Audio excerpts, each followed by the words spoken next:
Hay algo que nadie en tu iglesia tiene el valor de decirte.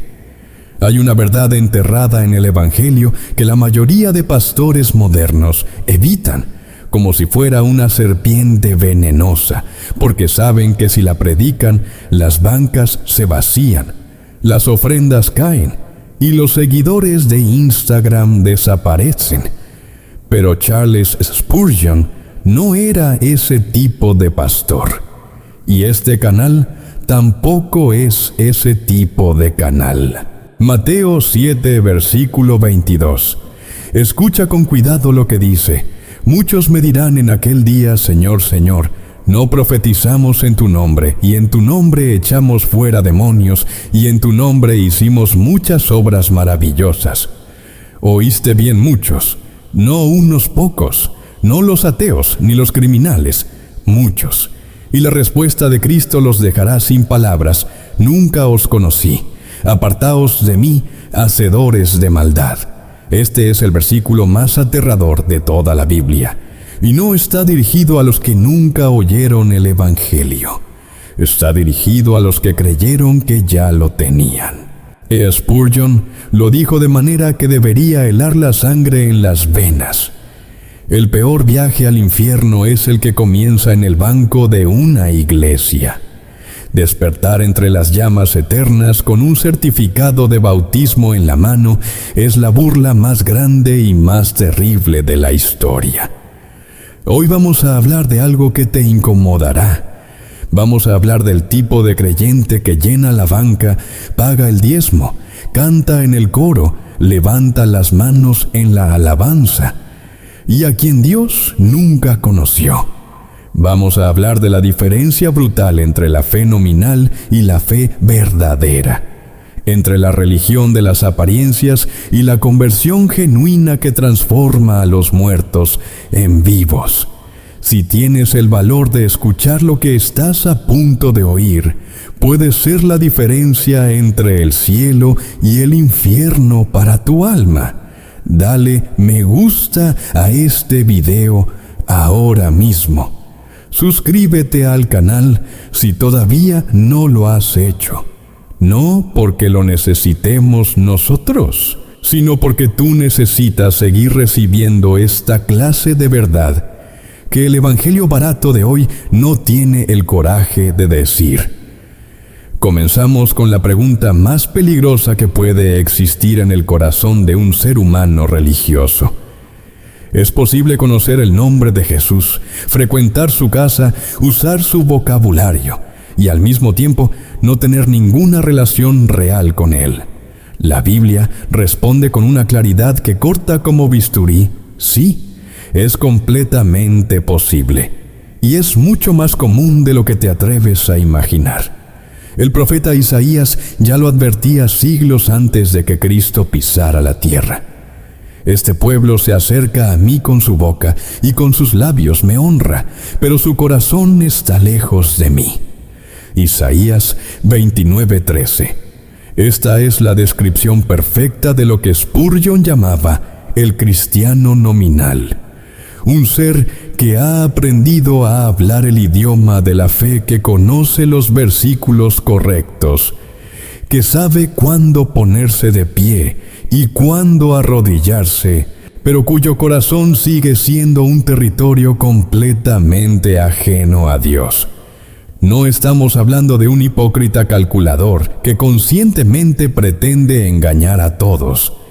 Estamos hablando de algo mucho más sutil y mucho más peligroso: el hombre que se ha engañado a sí mismo.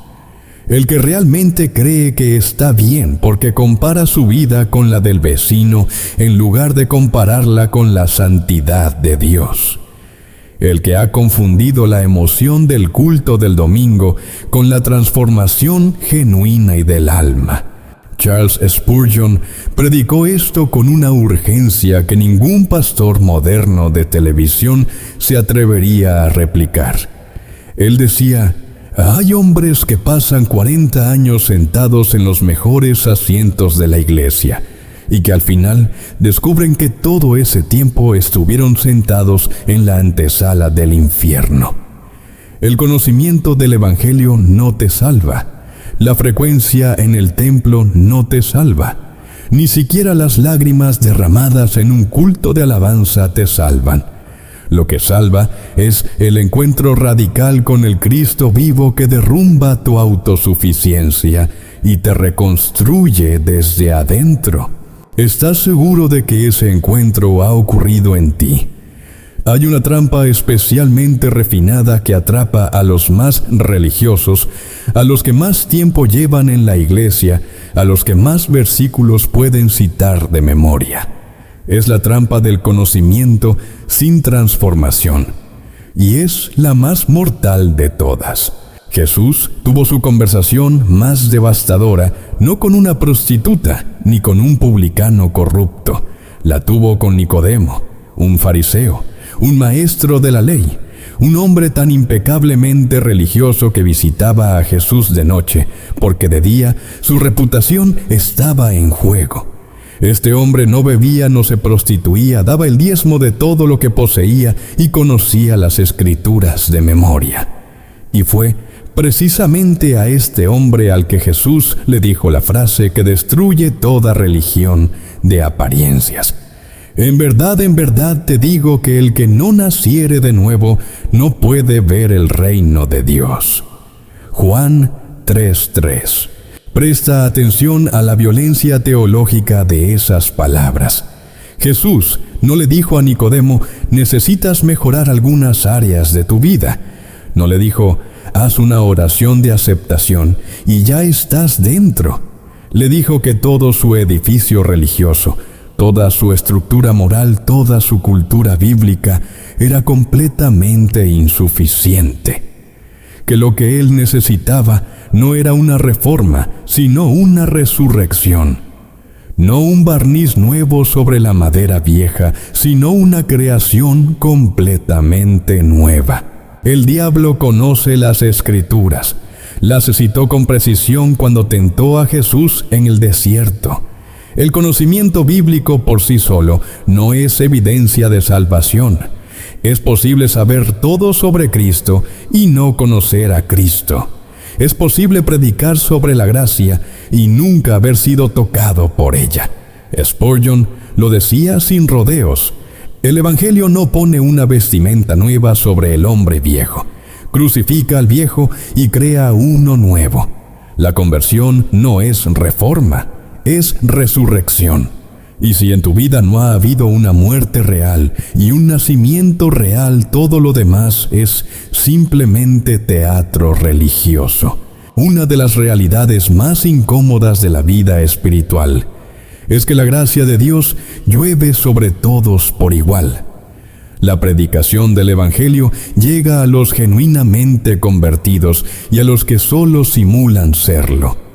El culto, la alabanza, los momentos de emoción espiritual, todo eso le ocurre tanto al trigo como a la cizaña que crece junto a él. El autor de la carta a los Hebreos describe con una precisión quirúrgica a un tipo de persona que debería hacernos temblar. Hebreos 6:4-6. Porque es imposible que los que una vez fueron iluminados y gustaron del don celestial, y fueron hechos partícipes del Espíritu Santo, y asimismo gustaron de la buena palabra de Dios y los poderes del siglo venidero, y recayeron, sean otra vez renovados para arrepentimiento. Esta descripción es devastadora. Esta gente experimentó cosas reales. Sintió la presencia de Dios, fue movida por el Espíritu, probó algo genuino del poder celestial, y aún así no era trigo, era espino. Esto no es un enigma teológico abstracto, es la descripción exacta de millones de personas que hoy llenan las iglesias de América Latina y España. Personas que lloraron en un retiro espiritual, que sintieron escalofríos durante la alabanza, que experimentaron lo que ellas llaman un toque de Dios, pero cuya vida de lunes a sábado demuestra que nada fundamental ha cambiado, que siguen mintiendo en el trabajo, viviendo en inmoralidad, sin hambre real por la palabra de Dios, sin lucha genuina contra el pecado, sin amor real por los hermanos. Spurgeon describía a esta persona con una imagen que nunca se olvida. Es como la tierra que bebe la lluvia del cielo, pero en lugar de producir fruto produce espinos. Bebe la gracia, la procesa y saca pecado. Y el veredicto de Hebreos sobre esa tierra es terrible, su fin es ser quemada. Dios no te está evaluando por cuán alto saltas durante la alabanza. Te está escudriñando por cuán bajo te doblas en arrepentimiento el lunes por la mañana. Aquí llegamos al corazón más duro de este mensaje. La pregunta que nadie quiere hacerse: ¿es posible rechazar a Cristo no con palabras de ateísmo, sino con la práctica diaria de una vida que lo ignora? Jesús habló del joven rico en Marcos capítulo 10. Un hombre que cumplía los mandamientos desde su juventud. Un hombre que se acercó a Jesús con sincera inquietud espiritual. Y el texto dice algo que muchos pastores modernos prefieren ignorar. Y Jesús, mirándole, le amó. Jesús lo amó. Le ofreció la verdad. Y la verdad que le ofreció fue esta: vende todo lo que tienes, toma tu cruz y sígueme. Y el joven entendió perfectamente lo que eso significaba. Por eso se fue triste, porque tenía muchas posesiones. No rechazó a Cristo con filosofía. Lo rechazó con su billetera. Lo probó y lo escupió. Y aquí está la pregunta que debes hacerte hoy. ¿Hay un ídolo en tu vida que has puesto por encima de Cristo? No tiene que ser el dinero. Puede ser tu reputación, tu comodidad, tu relación sentimental que sabes que no le agrada a Dios. Tu pecado secreto que has bautizado con el nombre de mi debilidad. El falso convertido usa a Jesús como un accesorio para mejorar su vida. Lo quiere como seguro médico espiritual, como consultor financiero cósmico, como garante de sus sueños personales. Pero no lo quiere como Señor absoluto. La iglesia moderna ha cometido el mayor fraude espiritual de la historia. Le ha enseñado a la gente que puede aceptar a Jesús como quien descarga una aplicación en el teléfono. Un clic, una oración repetida y listo. Pero para un judío del primer siglo, cuando Jesús decía «toma tu cruz», esas palabras no eran poesía. La cruz era el instrumento de tortura más humillante del Imperio Romano. El que cargaba la cruz ya no tenía planes de futuro, ya no tenía agenda de negocios, ya no tenía derechos propios. Era un hombre muerto caminando hacia su propio funeral. El llamado del Evangelio no es una invitación a ser mejor persona. Es una convocatoria a tu ejecución pública. Una religión que no te mata completamente es una mentira fabricada en el infierno. Y Charles Spurgeon, disparando contra la herejía de un cristianismo cómodo y sin sacrificio, predicó esto con una violencia santa que debería hacernos temblar de pavor. Aléjate de mí con ese evangelio de juguete que no exige la sangre de tu propio orgullo. La cruz de Cristo no es un escalón para tu exaltación personal. Es la guillotina de tu vieja naturaleza corrompida. Jesús contó la parábola del sembrador no como un relato pintoresco sobre la agricultura palestina. La contó como una radiografía clínica de los 4 tipos de respuesta humana ante el Evangelio. Y 3 de las 4 respuestas terminan en fracaso. Solo una produce fruto real y duradero. La semilla que cayó en tierra rocosa es la imagen más inquietante de todas. Pero no tenía mucha tierra, y brotó pronto porque no tenía profundidad de tierra. Pero salido el sol, se quemó, y porque no tenía raíz, se secó. Mateo 13:5-6. ¿Notaste que esta semilla brotó? No es que no germinara, brotó. Hubo vida aparente, hubo entusiasmo inicial, hubo respuesta emocional al Evangelio, pero no había raíz. Esta es la descripción exacta del convertido emocional que prolifera en la iglesia contemporánea. El que llora en el retiro, el que sube al altar, el que toma la decisión, el que dura 6 meses con fuego en los ojos y después desaparece tan completamente que parece que nunca estuvo. ¿Por qué? Porque su conversión nunca fue más profunda que sus emociones. Cuando llegó la tribulación, cuando llegó el costo real del discipulado, cuando Dios exigió algo concreto, en lugar de solo dar escalofríos en el culto, la semilla se secó. Spurgeon decía que la conversión genuina es como una semilla que brota despacio con dificultad, haciendo pedazos la roca desde adentro con sus raíces. No es el fuego de artificio que impresiona y se apaga en segundos. Es el árbol que tarda décadas en crecer pero que soporta el huracán. La fe verdadera no se mide en la intensidad del momento, se mide en la persistencia del camino, en la fidelidad en lo pequeño cuando nadie aplaude, en la lucha santa contra el pecado cuando nadie está mirando, en el amor real por los hermanos cuando ese amor cuesta algo. ¿Tu fe tiene raíces o solo tiene brotes? Una de las mayores mentiras que la iglesia moderna ha instalado en el corazón de los creyentes es esta. Si estás sufriendo, si estás en el desierto, si Dios parece lejano y la vida espiritual se siente seca, algo debe estar mal. O tú no tienes suficiente fe, o Dios está lejos, o deberías buscar una iglesia más ungida. Esta mentira ha destruido generaciones enteras de creyentes, porque la Biblia enseña exactamente lo contrario.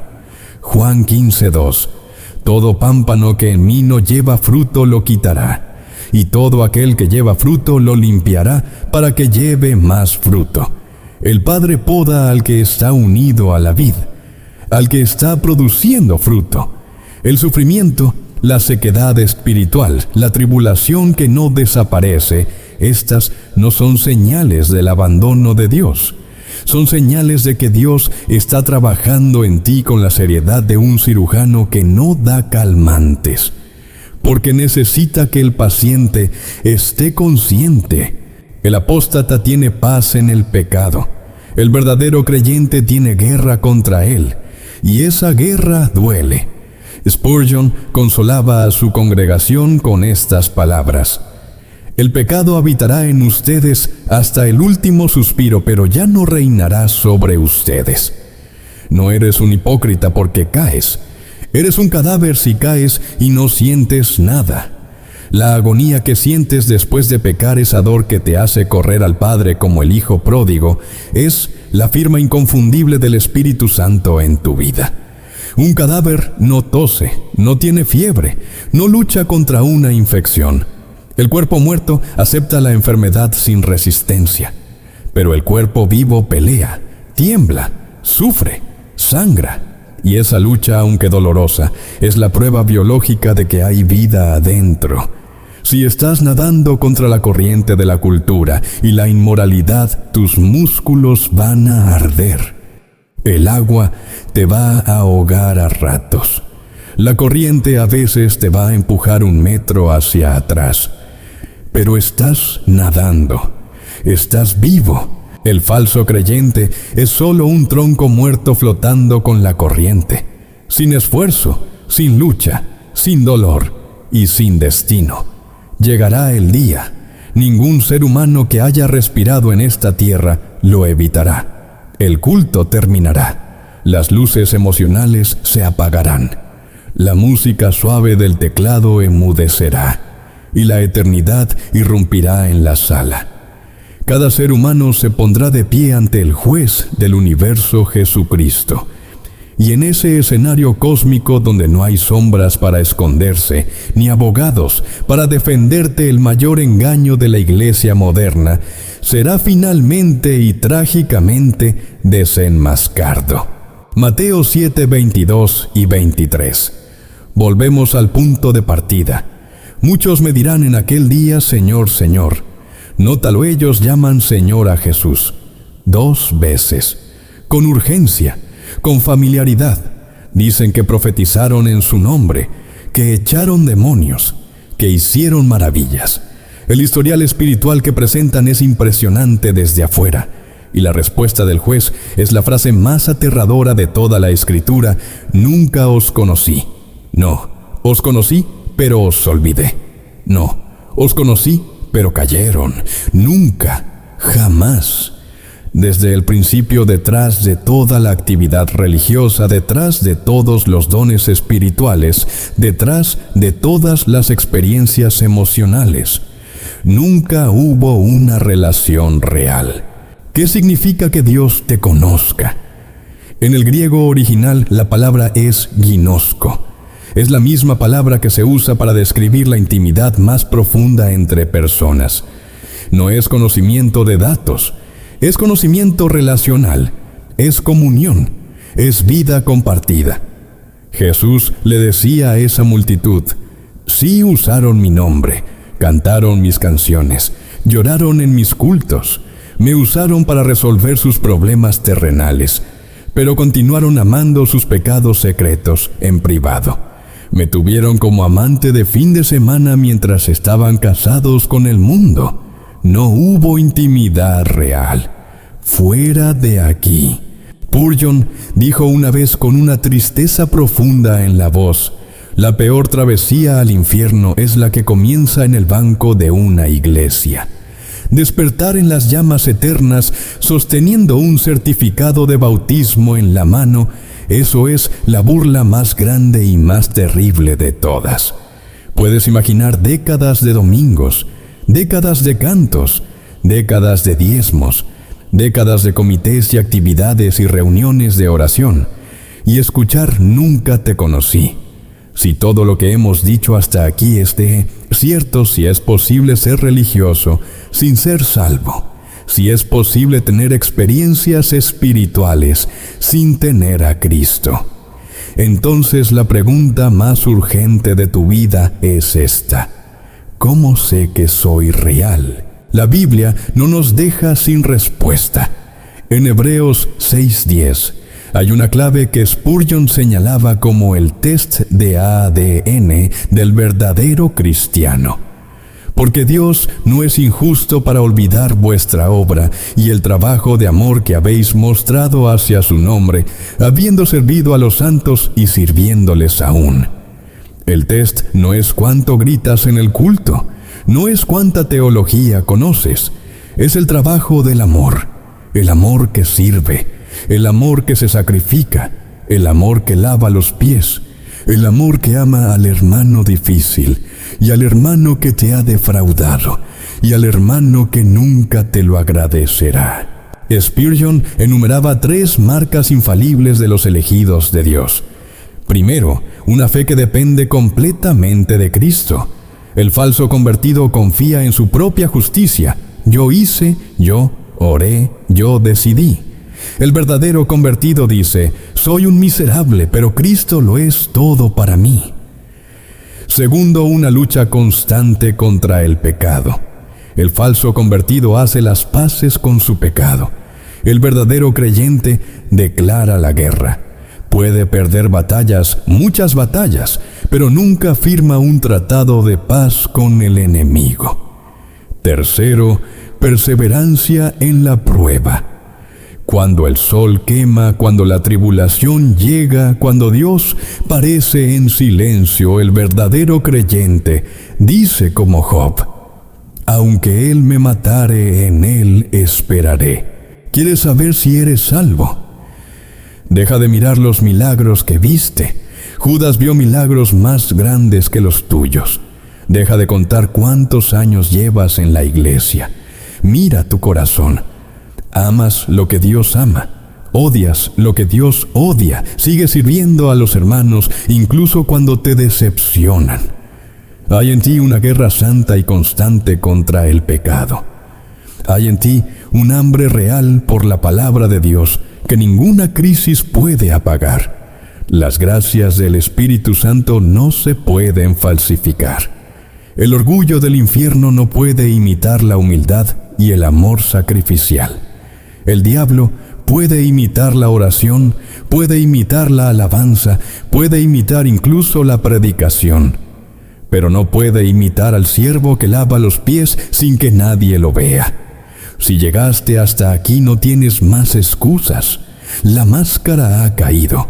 La ilusión del evangelio barato ha sido destruida. No puedes seguir escondiéndote detrás de un «acepté a Jesús» superficial, pronunciado en un campamento cuando tenías 15 años. Pero escucha lo que estoy a punto de decirte, porque este mensaje no termina en condenación, termina en gracia, termina en misericordia, termina con la puerta todavía abierta. El verdadero convertido llegará al juicio final con las manos vacías. No señalará la oración que hizo, no señalará sus lágrimas, no señalará sus años de servicio en la iglesia. Cuando sea interrogado, caerá de rodillas, señalará las cicatrices en las manos del juez y dirá: «Señor, yo fui un miserable. Mi currículum moral es basura, pero tu sangre me lavó. Tu cruz es mi único argumento». Y el juez dirá: «Ven bendito de mi Padre». Hoy en este momento la sangre del Cordero todavía está caliente y disponible para lavar al peor de los pecadores, no al más bueno, no al más religioso, al más miserable que reconoce su miseria. Deja de confiar en tu decisión, deja de confiar en tus lágrimas de remordimiento. Cae de rodillas donde estás ahora mismo. Declara quiebra espiritual absoluta. Mira al Salvador crucificado. Suplica el milagro de la regeneración. No intentes maquillar tu cadáver espiritual. Pídele a Dios una resurrección. La religión engaña y mata. Cristo y solo Cristo da vida, y la da en abundancia. Escudriñame, oh Dios, y conoce mi corazón. Pruébame y conoce mis pensamientos, y ve si hay en mí camino de perversidad, y guíame en el camino eterno. Salmo 139, 23 a 24. Si este mensaje destruyó tu falsa seguridad, no huyas de Dios. Corre hacia Él. Si estás cansado del evangelio raso y emocional de la iglesia moderna, si quieres estudiar la Biblia con temor, profundidad y sin manipulación, suscríbete al canal y activa la campana. Aquí no vendemos falsas esperanzas. Aquí enseñamos el evangelio que transforma a los muertos en vivos. Y si hoy Dios habló a tu corazón, escribe en los comentarios: «Solo esto, Señor, crea en mí un corazón nuevo». Amén.